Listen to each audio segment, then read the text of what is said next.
Très chères femmes inspirantes, bonjour et bienvenue dans notre plateau de Let's Talk avec Women of God Inspire. Aujourd'hui, nous allons parler de la dépression. C'est un sujet actuel et malheureusement pas assez abordé au sein de nos communautés.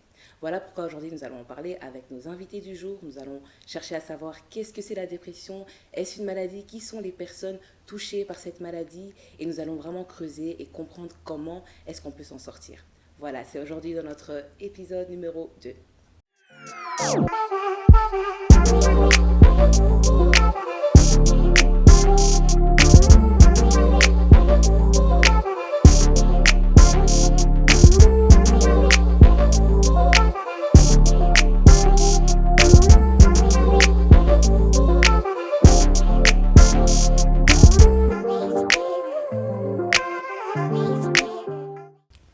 Hello, hello, rebonjour à toutes. Alors aujourd'hui, je suis accompagnée de Jessica et nous avons deux invités, Neila et Rachel. Bonjour. Bonjour. Comment allez-vous? Bien, merci. Je vais peut-être vous laisser vous présenter pour que les personnes puissent un peu mieux vous connaître. Ok. Bonjour à toutes, moi je m'appelle Neila, j'ai 34 ans et je suis psychologue. Ok. Bonjour, je m'appelle Rachel, j'ai 39 ans et je suis médecin généraliste. Voilà.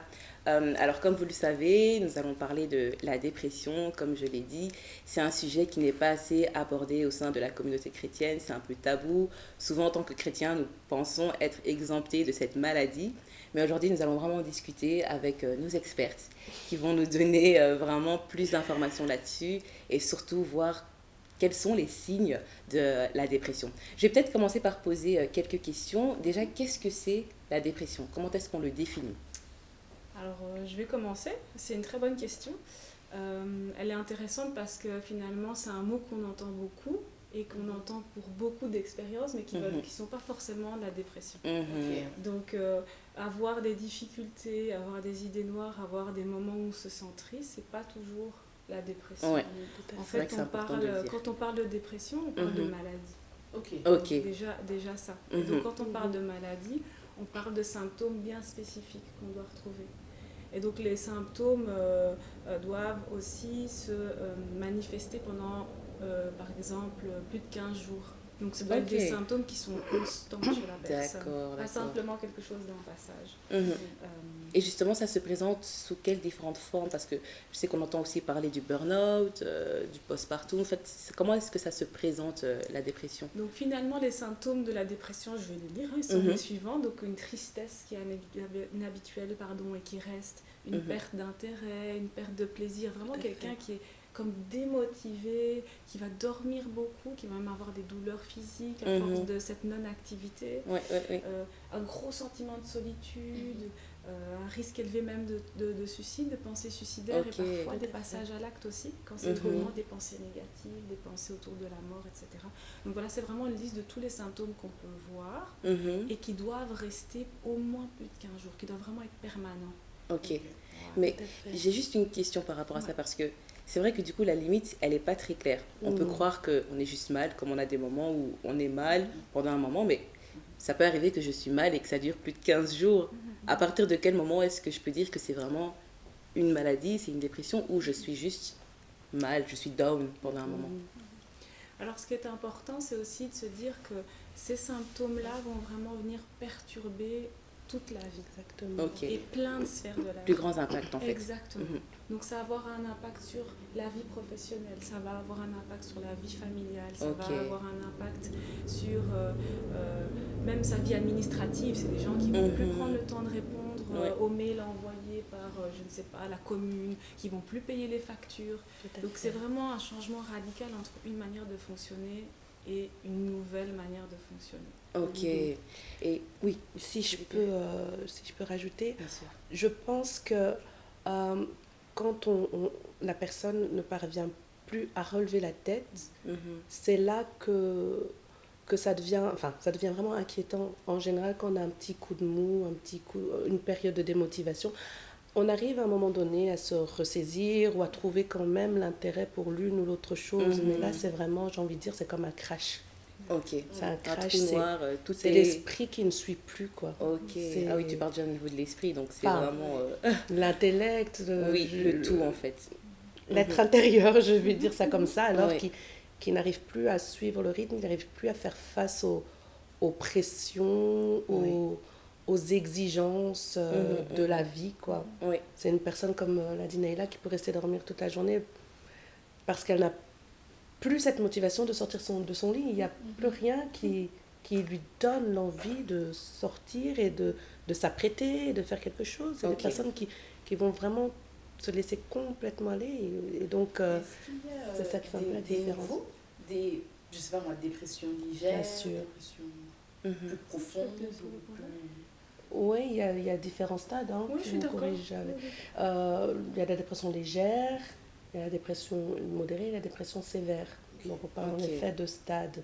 Donc la dépression légère, ben, c'est tous les symptômes qui sont là, mais de manière un peu moins marquée. Et la personne arrive un petit peu, enfin avec de l'aide, la personne peut assez rapidement retrouver son autonomie.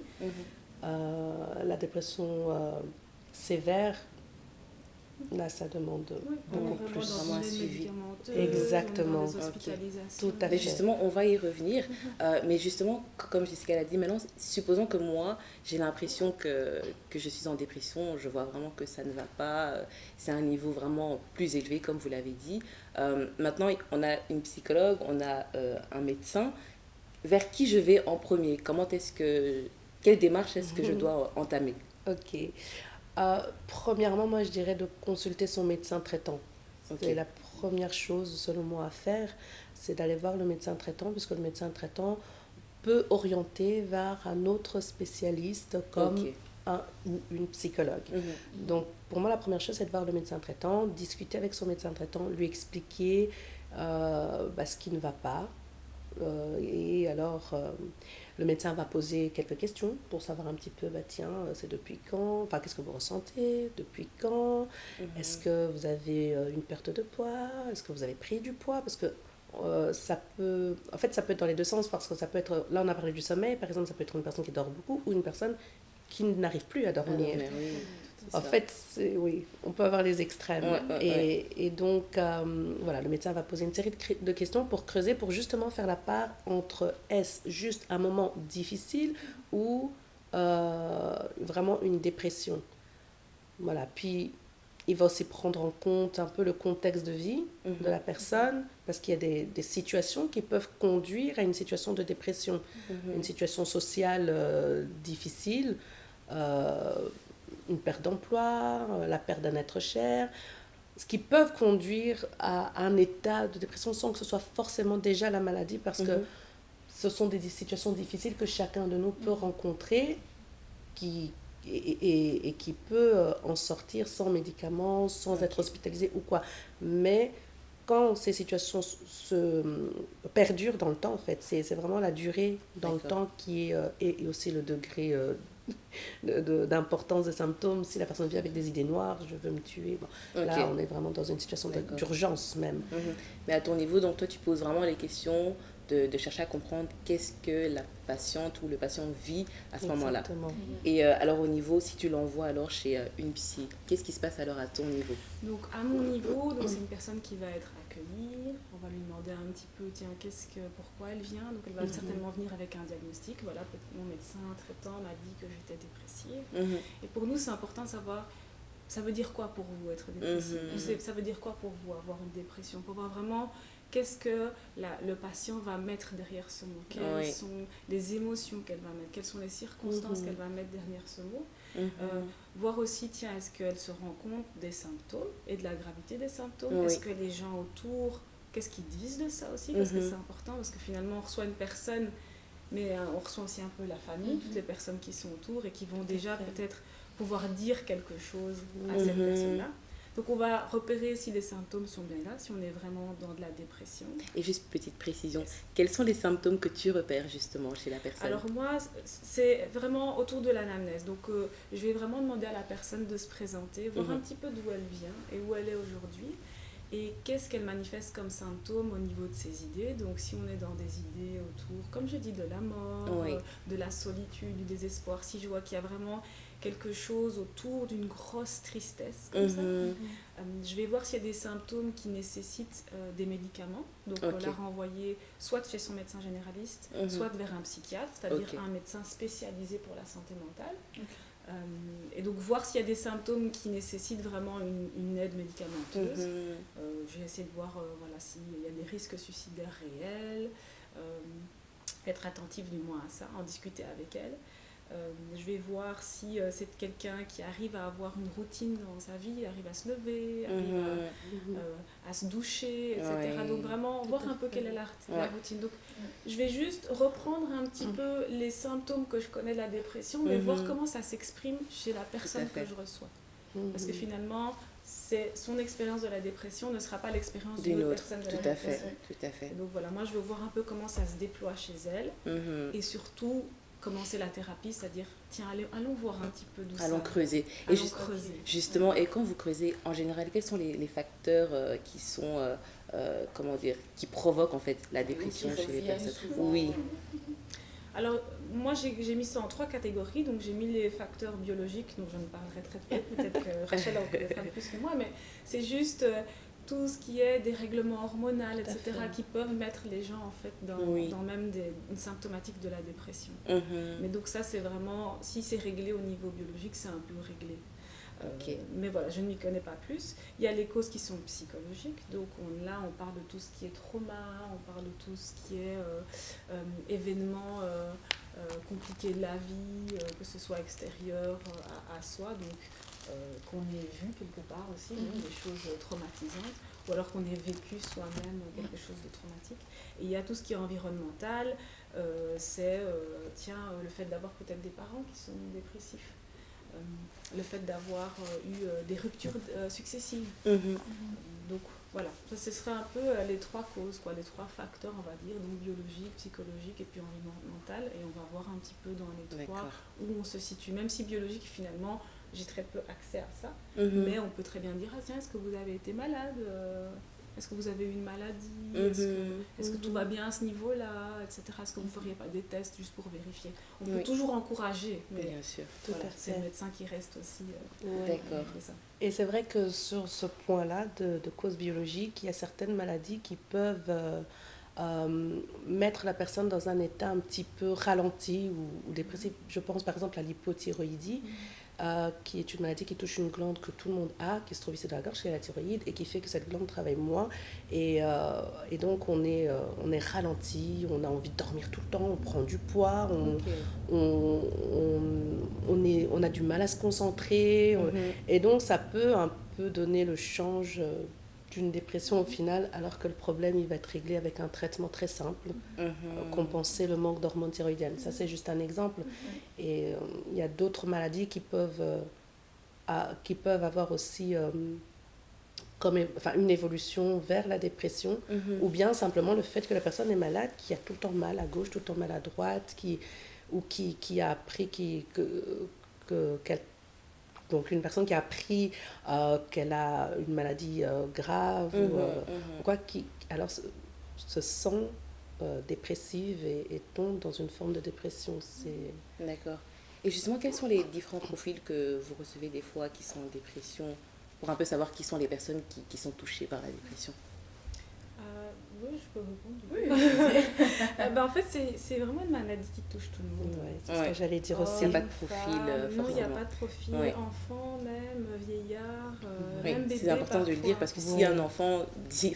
Si on doit dire qu'un enfant est en dépression, je pense que les parents auront du mal un peu à croire qu'un enfant aussi peut tomber en dépression. Ça peut vraiment toucher tout le monde. Alors, la manière dont on va exprimer, on dit un peu, les symptômes vont être différentes. Par exemple, un bébé qui va naître, qui est apathique, qui réagit très peu, voire pas, on peut déjà se poser des questions. Qui se laisse, qui mange pas beaucoup, qui réagit pas à l'interaction comme un bébé peut réagir. On peut déjà se poser quelques questions. Maintenant, même pour un enfant par exemple un peu plus grand qui va être aussi donc ça c'est un peu apathie, retrait, mais on peut avoir l'autre extrême aussi, des enfants très irritables, très colériques, donc c'est vraiment un jeu un peu de finesse de se dire mais tiens mon enfant est comme ceci, est-ce que ce serait pas cela, mais mon enfant peut être dans des expressions d'un symptôme tout à fait Oui. différentes. Et, Ok. Tout à fait. et exprimer quelque chose d'une dépression aussi, surtout par exemple à l'adolescence, Oui. où là il y aura par exemple des comportements à risque. Tout à Mhm. fait.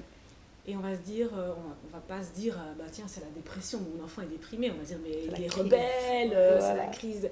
Alors que Alors qu'il y a un problème. parfois, derrière, on peut Mhm. voir que certains, c'est leur manière de couvrir Oui, quelque chose problème, de plus oui, profond, c'est vrai. une tristesse. c'est vrai. Ouais, c'est important vraiment. de le dire. J'allais dire, Oui, le pardon. changement de comportement chez un enfant peut être un signe d'alerte pour les parents.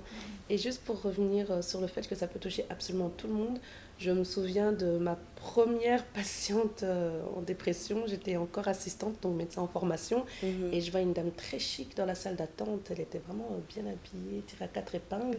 Et puis je vais voir, elle est belle cette femme. Et je l'invite à rentrer dans la consultation.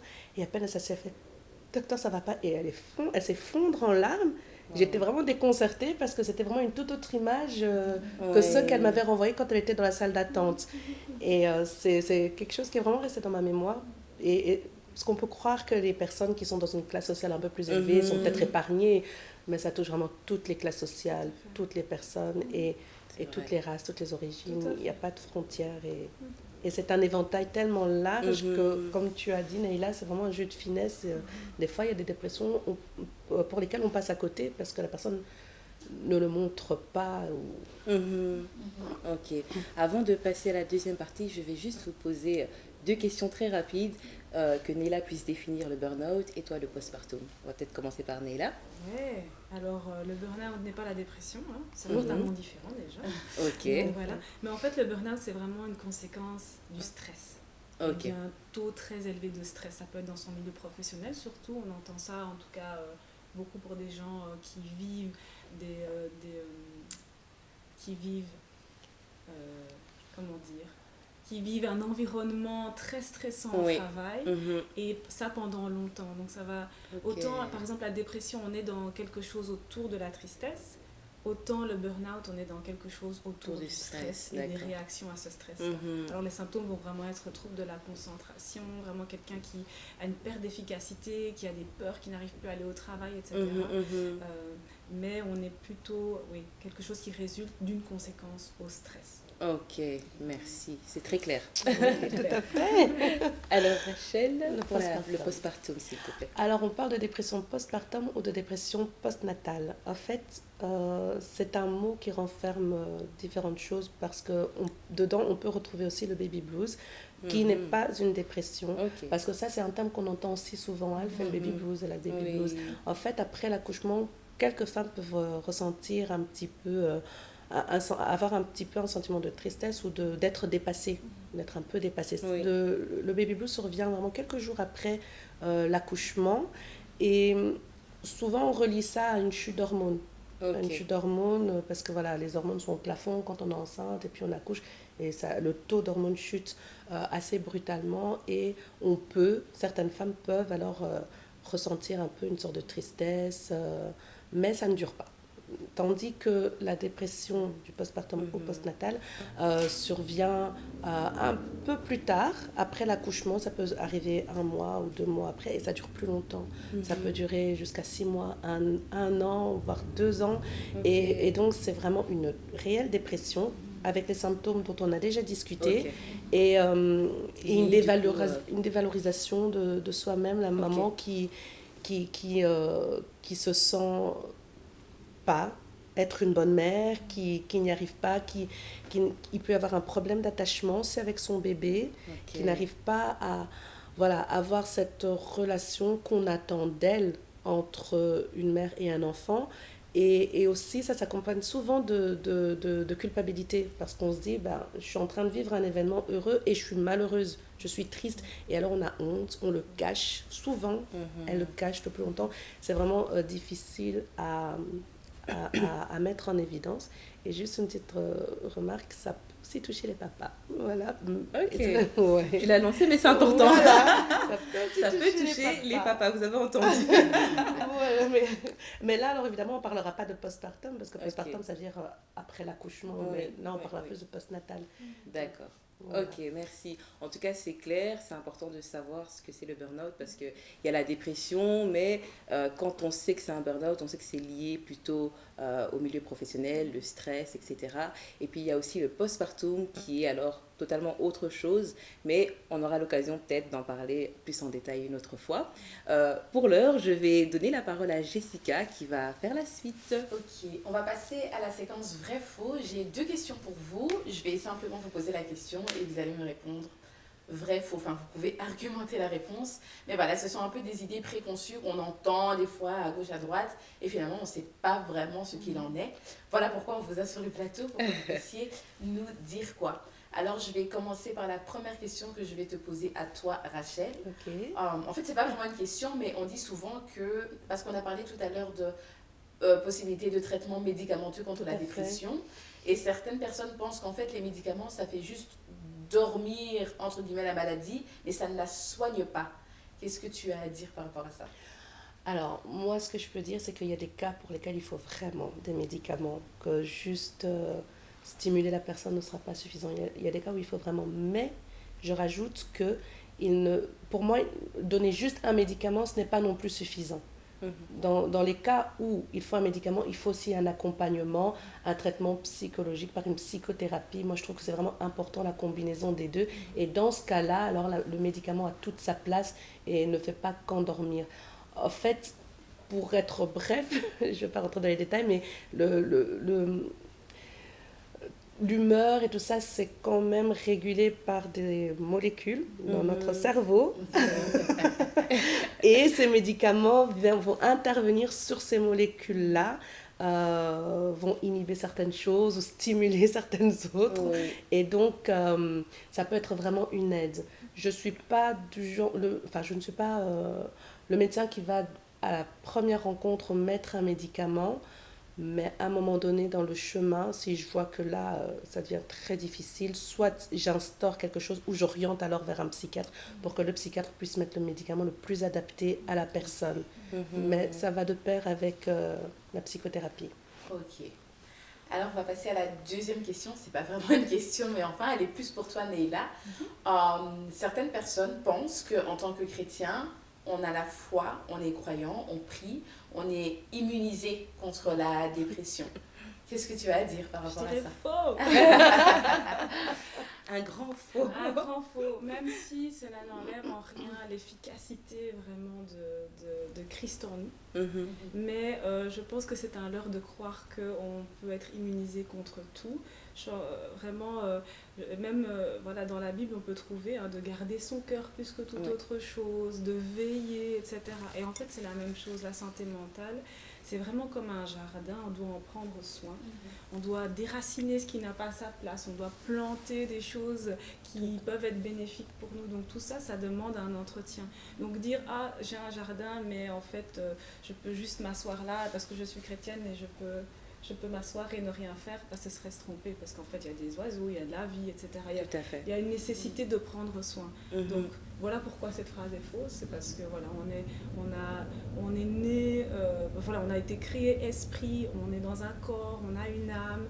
Notre âme, c'est vraiment tout ce qui va retenir notre expérience, nos souvenirs, nos émotions. Et dans tout ça, il y a des choses qui sont très compliquées. Donc finalement, dans notre jardin, il y a des choses qui sont belles, mais il y a des choses qui ne sont pas belles. Des choses qui nécessitent d'être enlevées, des choses qui nécessitent d'être vraiment déracinées, quoi. Et donc c'est tout un travail de prendre soin de soi, de te poser des questions. Mais tiens, c'est vrai que je suis née de nouveau, mais quand j'étais petite, voilà ce que j'ai vécu, etc. Est-ce que ça m'affecte encore aujourd'hui? Comment est-ce que ça m'affecte aujourd'hui? Et tout ça, c'est des choses qui peuvent être faites avec l'aide du Saint-Esprit, avec un professionnel, évidemment, on encourage, mais il y a parfois aussi des personnes qui sont responsables pour ça dans les églises et qui vont vraiment avoir ça à cœur de pouvoir accompagner les personnes, comme on dit, dans un processus de restauration. Parce que finalement, ce qu'on fait dans notre travail, c'est un petit peu ça. Donc, faux, parce que la Bible nous le dit, mais parce qu'on le voit aussi, c'est vraiment quelque chose dont il faut être attentif et conscient de quelles sont nos sensibilités. Alors, juste pour dire, on ne va pas tous être sensibles à la question de la dépression, à cette tristesse-là, mais on peut être sensible à plein d'autres choses. Tout à fait. Voilà. Très bien. Merci. Alors, pour la troisième partie, normalement, c'est les témoignages anonymes. Mais aujourd'hui, nous avons un témoignage pas anonyme. C'est notre chère présentatrice Jessica qui est notre témoin aujourd'hui. Jessica, tu es passée par la dépression. Je ne sais pas s'il y a combien de temps, mais bon, je pense que c'est déjà bien derrière toi. 5 ans. Voilà. Je vais peut-être te laisser un peu raconter comment est-ce que tu es entrée dans cette dépression. Comment est-ce que tu t'es sentie? Quels sont les symptômes que tu as ressentis? Et puis surtout, comment est-ce que tu as su que tu étais en dépression? Alors, avant de commencer, je précise juste que je n'ai pas été voir de spécialiste, donc je n'ai pas eu un diagnostic disant que je suis dépressive, mais c'est juste le ressenti que j'avais. En fait, je ne sais pas trop dire quand est-ce que ça a commencé, mais je pense que ça a commencé assez tôt. Parce que, via un peu ma situation familiale, j'avais toujours du mal à trouver ma place. Et comme je ne trouvais pas ma place, je me suis beaucoup renfermée. Je passais déjà beaucoup de temps dans ma chambre, j'étais déjà très isolée. À l'école, j'avais du mal en fait, à créer des liens avec les personnes. J'arrivais pas à... c'est comme si j'arrivais pas à être moi-même. Donc, j'arrivais pas à avoir des amis, j'arrivais pas à aller vers les gens. Donc, je me renfermais encore plus. J'arrivais pas à communiquer, j'avais accumulé beaucoup de colère, ce qui fait que le peu de fois où j'essayais de communiquer, ça sortait donc du coup, le peu de personnes qui arrivaient à être autour de moi, finalement, finissaient aussi par fuir, vu que c'était mais t'es tout le temps agressif, t'es toujours de mauvaise humeur, tu réponds jamais, etc. Donc j'avais un ou 2 jours où ça pouvait aller, et puis 3, 4, 5 jours où j'avais envie de parler avec personne, donc je répondais plus. Et au final, les gens commençaient un petit peu à se fatiguer, de bon, Jessica, on sait jamais sur quel pied danser avec elle. Et puis au fur et à mesure, c'est vraiment beaucoup de la solitude. Quand je suis arrivée à l'école supérieure, j'étais de plus en plus renfermée, je parlais quasi à personne. J'ai fait 3 ans où j'avais peut-être 2-3 amis, j'étais dans mon coin. Et j'avais l'impression que c'était des cycles. Il y avait des moments où je me disais, allez, ça va, et puis ça retombait. Et puis allez, et c'était jamais constant. Et puis quand j'ai perdu mon premier boulot, là vraiment, j'ai touché le fond, je me levais plus. Même aller dans la salle de bain, c'est vraiment optionnel. Je pouvais rester dans ma chambre pendant 5 jours sans sortir. Plus personne, je parlais plus à personne. Et j'arrivais plus, en fait. J'arrivais plus à trouver la force de faire quoi que ce soit. Je me disais, je sais même pas pourquoi je suis encore debout ce matin. Oui. Et est-ce que tu as su identifier directement quel était le problème, ou tu t'es juste dit, je me sens mal Non, et voilà. je me suis juste dit que je savais que je me sentais pas bien. Mais bon, des fois, j'arrivais quand même un petit peu à me reprendre. Donc, je me disais, bon, ça va. Et puis, je retombais. Mais à la fin aussi, on s'habitue, en fait. On s'habitue aussi au cycle. On se dit, bon, en fait, moi, ma vie, elle est comme ça. 3 jours, ça va. 4 jours, ça va pas. 3 jours, ça va. 4 jours, ça va pas. Donc, finalement, on commence à se dire que c'est peut-être la norme. C'est peut-être comme ça. Et ça a été comme ça parce que j'ai perdu mon travail. J'ai pas travaillé pendant 1 an et 9 mois. Et c'était vraiment... je me levais le matin, j'étais en pleurs, je me disais, mais pourquoi est-ce que je suis encore debout aujourd'hui?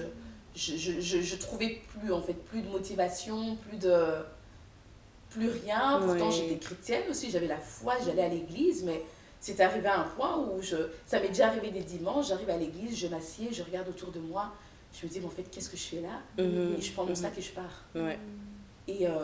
Et j'arrivais plus, donc voilà, c'était vraiment un trop plein.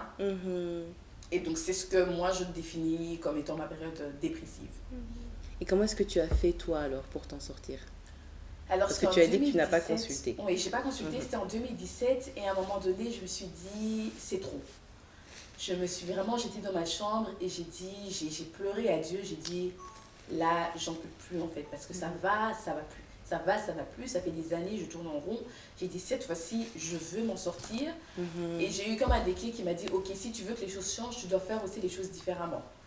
Et donc j'ai pas été consultée, mais j'ai été vers des personnes, dans une église, mais qui étaient aussi ouverts à ça et qui étaient aussi un peu plus outillés à ce genre de situation. Et donc, j'ai mis une autre routine en place. J'avais des moments de méditation, des choses que je faisais pas, des moments où j'ai pris le temps de noter, ok, qu'est-ce qui m'attriste vraiment, à quel moment ça a commencé, quels sont les... vraiment, quels sont les sentiments que je ressens. J'ai mis des choses en place, j'ai trouvé des passions, des hobbies, des choses vraiment que j'aimais bien, que j'avais pas la force de faire. Au début, je me forçais un peu. Et puis après, au fur et à mesure, j'arrivais à quand même trouver la motivation de le faire. Et je me créais en fait une routine. J'avais des activités, j'essayais de sortir dehors, je faisais des choses que normalement, j'allais à des endroits seuls et j'essayais de, ok, vas-y, essaye de parler avec des personnes. Parce qu'avant, c'était, je sors même pas, j'y vais même pas en fait. Tu m'invites à un endroit, je connais personne, je ne viens pas. Mais là, c'est ok, j'ai envie que les choses soient différentes. Je vais, je connais personne, je m'assieds, je commence à parler avec les personnes, même si je connais pas. J'essaie de sourire, je me force. Donc, j'ai vraiment mis une routine en place et je méditais tous les matins.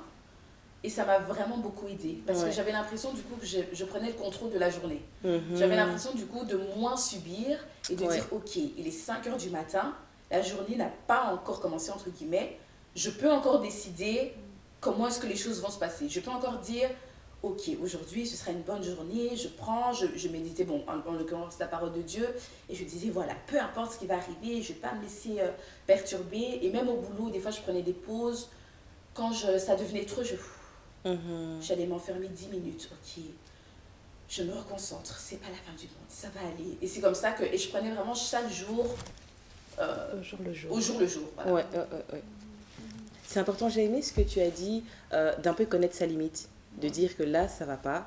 Je reviens un peu, je vais me recentrer sur moi, je vais prendre un temps de solitude pour redescendre et dire ça va aller, je relativise. C'est vraiment important ça part vite, hein. Il peut y avoir une parole ou quelque chose qui arrive au boulot et puis fiou, tu retombes, voilà, c'est toujours comme ça, je suis bonne à rien, j'y arriverai pas, etc. Là, je prenais le temps, j'avais des fois, c'est bête, hein, mais des fois, je mettais des alarmes pendant la journée, je sais plus, de 11h à 11h15, focus time. C'est le temps où je me reconcentre, je me rappelle, je ressasse des bonnes paroles, des bonnes pensées, etc. Et j'avais aussi quelques personnes autour de moi où je sais que, ok, là, je me sens vraiment seule. J'ai mon groupe de personnes avec qui je peux rigoler. Je sais que, ok, je me sens seule, j'envoie un message, je sais qu'elles répondent toujours. Et voilà, elles savent qu'une petite blague, un petit truc, du coup, ça m'aidait à passer des moments difficiles. Mais ce qui est bien, c'est que tu as appris à te connaître et savoir qu'est-ce qui t'aide. Oui. Donc tu savais que par exemple, si j'ai besoin d'un moment où j'ai besoin de rigoler un peu, quelqu'un qui va me faire rire, je sais qui je peux contacter et cette personne va me faire rire. Donc tu savais un peu quels sont les petits trucs qui pouvaient t'aider en fait. Et ce que j'ai aussi aimé que tu as dit, c'est que tu le voulais. Tu voulais ce changement, c'est une décision que tu as prise de dire que je ne veux plus rester plus bactère, entre guillemets, et maintenant j'ai envie de me relever. Et ça aussi, c'est très important pour les personnes qui nous regardent. En fait, à un moment donné, il faut décider. C'est vrai que ce n'est pas facile, mais il faut décider de se relever, en fait, vraiment. Donc voilà, Jessica, j'aimerais maintenant... non, tout simplement, à la Jessica d'avant, qu'est-ce que tu pourrais lui conseiller aujourd'hui? Moi, je dirais peut-être de communiquer et de moins garder les choses internisées. Enfin, je ne sais pas comment on dit quand on garde les choses à l'intérieur. Parce qu'en fait, il y a beaucoup de choses, en tout cas dans mon cas, qui venaient de l'enfance et que j'ai pas dit, je ne savais pas trop comment exprimer. Et du coup, des fois, tu te fais des idées, en fait. Tu vis une situation et tu n'en parles pas. Donc, du coup, tu t'imagines, tu te dis, ok, si ça et ça c'est arrivé, c'est sûrement parce que cela. Mais en fait, tu n'en parles pas. C'est toi dans ta tête qui pense ça. Alors que moi, par exemple, la séparation de mes parents, ça a été dur. Et j'ai commencé à me dire, étant petite, ben, ils ne m'aiment pas. Alors que j'aurais peut-être pu, c'est vrai que quand tu es jeune, tu as 8 ans, 9 ans, c'est compliqué. Mais avec le recul, j'aurais pu dire, ok, ça m'affecte. Je peux aller voir mes parents, je peux leur dire, en fait, qu'est-ce qui s'est passé? Ou en fait, moi, j'ai l'impression que ceci, cela. Et c'est quelque chose que je n'ai pas fait. Et donc peut-être je dirais de ne pas tant garder les choses à l'intérieur mais d'en parler et si c'est trop difficile à la personne concernée, au moins à une autre personne, mais pour que ça sorte en fait, pour que ça reste pas là à te bouffer et à te manger. Merci, c'est très important. Et est-ce que Neila et Rachel, vous avez aussi un conseil que vous pourrez donner à une personne qui nous regarde, qui est peut-être en dépression, qui sent peut-être qu'elle est en train d'aller vers la dépression? Je dirais que la première chose, un petit peu comme toi tu dis, c'est de vraiment, s'il y a des gens qui n'arrivent pas à se dire, par exemple, bon, je vais y aller, je vais oser parler, quoi. Au moins le dire à une personne ressource, et elle va peut-être avoir la force de se mettre en mouvement pour la personne qui n'y arrive pas, et d'interpeller un professionnel Donc, il faut vraiment oser dire. Oser dire que ça ne va pas, oser demander de l'aide et de vraiment aller plus loin que cette barrière qui parfois nous dit « Ah, mais si je dis, qu'est-ce que… » etc. Ça, c'est vraiment des barrières. Oui, chez moi, on ne parle pas de dépression. Dans ma culture, on ne parle pas… Vraiment briser ces barrières parce que le mieux aller, il dépend parfois que juste d'un pas. Le mieux aller mieux. C'est juste le pas où on va oser aller plus loin que la barrière qu'on s'est imposée, que ce soit la culture, que ce soit le regard des autres, que ce soit même, plein d'autres choses, quoi. Mais juste oser dire ça ne va pas à une personne ressource, à un professionnel, à votre médecin, si vous ne voulez pas que ce soit la famille qui soit au courant, à votre papa, à un parent, s'il y a des adolescentes qui nous regardent. Voilà, je pense que vraiment oser, parce que ça c'est le premier pas vers un jardin qui va bien, un jardin avec lequel vous pouvez voir des fleurs pousser. Enfin voilà, c'est vraiment l'image de la santé mentale pour moi, ce beau jardin-là. Vous allez mieux, vous pouvez recommencer à communiquer avec les gens et surtout recommencer à avoir confiance en vous, à avoir vraiment une identité beaucoup plus belle que ce que vous aviez avant, parce que finalement on entend dans ce que tu disais, ah ben voilà, toi c'est ceci, toi c'est cela, et voilà ce qui tourne toujours dans nos pensées. Donc voilà, si on veut aller bien, il faut oser. Yes. Voilà, moi mon conseil, elle a un petit peu dit, des fois on n'a pas le courage de parler à une personne de son entourage parce qu'on a peur du regard, on a peur du jugement. Pour certaines choses, on se confie plus facilement à un étranger, je mets des guillemets, et donc moi je conseille de ne vraiment pas hésiter à voir son médecin traitant, même pour juste dire je ne vais pas bien. Ouais. Et même si on n'a pas envie, au moment où on va vers le médecin, lui dire ça, même si on n'a pas envie d'ouvrir ce chapitre pour vraiment y entrer, c'est déjà un pas de dire je ne vais pas bien. Des fois, je dis aux patients, ok, mais si vous n'avez pas envie qu'on en parle aujourd'hui, c'est pas grave. Ça, on pourra en parler une autre fois ou quand vous serez prêt. Donc, le premier pas, j'ai envie de dire, ne restez pas seul. Ne restez pas seul. Oui, de ne pas rester seul avec son problème et de